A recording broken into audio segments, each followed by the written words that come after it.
You know, my mom used to go through that domestic violence. I can remember that as far as I was little. As far as like street violence and going out in the streets, I first seen somebody get their head busted open with a bottle. They just threw it in their face, and as soon as they touched their face, like the white meat came out. And I was like 4. It was 2 grown men arguing and it turned out to fighting. I seen someone get slammed through the windshield of a car. And then that affected me, like, I don't want to go outside that much no more because I was kind of afraid. The way I grew up, what I thought was violent was right. I assumed that, you know, hurting people or robbing, selling drugs and things like that of that nature was the right way of living because that was the only thing that I grew up seeing, I grew up watching. I only seen people get shot, I seen people get jumped, beat up, I seen people get thrown down flights of stairs, I seen people get hit by cars on purpose. I mean, when you out here, I mean, it ain't no telling what you gonna see. This area of Kansas City is known as the murder capital of the American Midwest. I've been coming down here all my life. This is my grandma and grandpa block, you know what I mean? And it be pretty hectic at times. Last summer we was here, you know what I mean? While we sitting on the porch, they did a drive-by, you know what I mean? Killed one of our neighbors right in front of us, so. How old are kids when they start getting guns? I got my first one at like 9. I was 8. Yeah. I found mine in the backyard after somebody got through running from the police.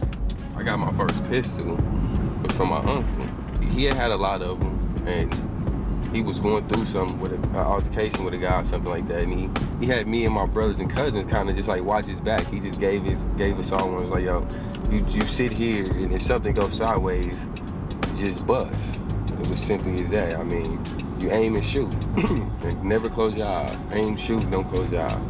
It's as easy as buying a pair of tennis shoes as buying a pistol. Or you can find a pistol. I mean, if it got enough bodies on it, you can get a pistol for free. I mean, if he got, you know, 6 or 7 murders on his pistol, he don't want it. Mm-hmm. And if you need it just to get rid of it, use it once and get rid of it. So yo, here.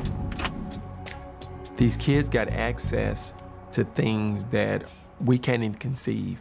I mean, the fact that they can get a gun quicker than they can get a state ID or a library card. And what people don't understand, these kids don't wake up and decide to be violent. There are circumstances that demand them to be violent.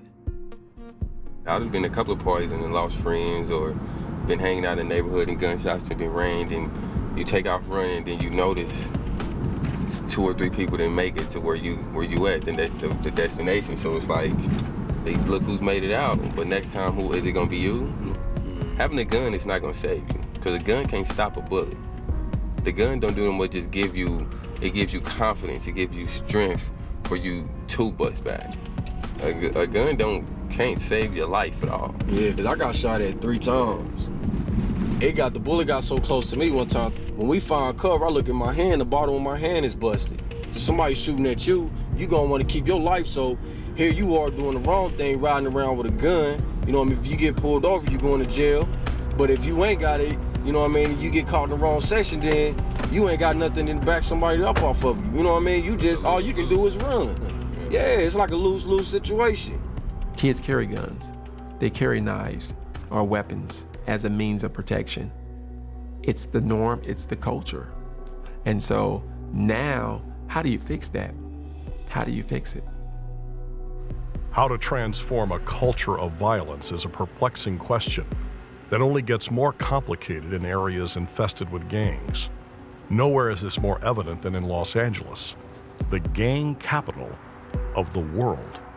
Gangs give you everything or anything you don't have.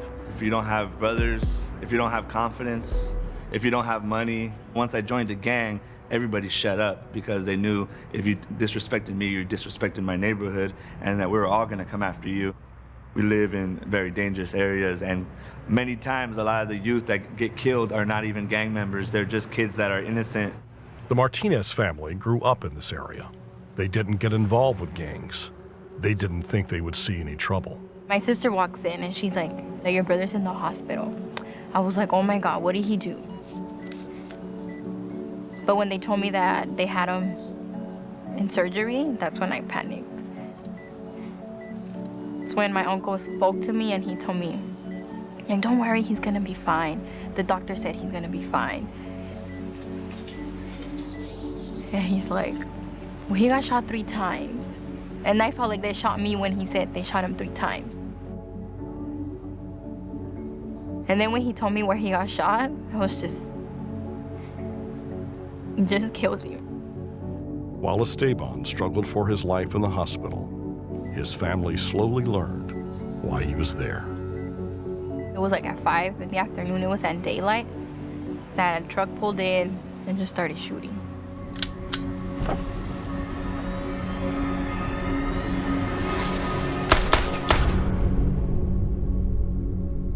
Esteban died in the hospital 2 days later. He was only 18. Just why him? There was a bunch of guys there that were gang related. And he wasn't. So why him? They do this to normal kids. And I don't know why. Like, they don't know what life they took. They don't know how much that life meant to us. The only thing that I think makes me feel better is knowing that he knew that I loved him.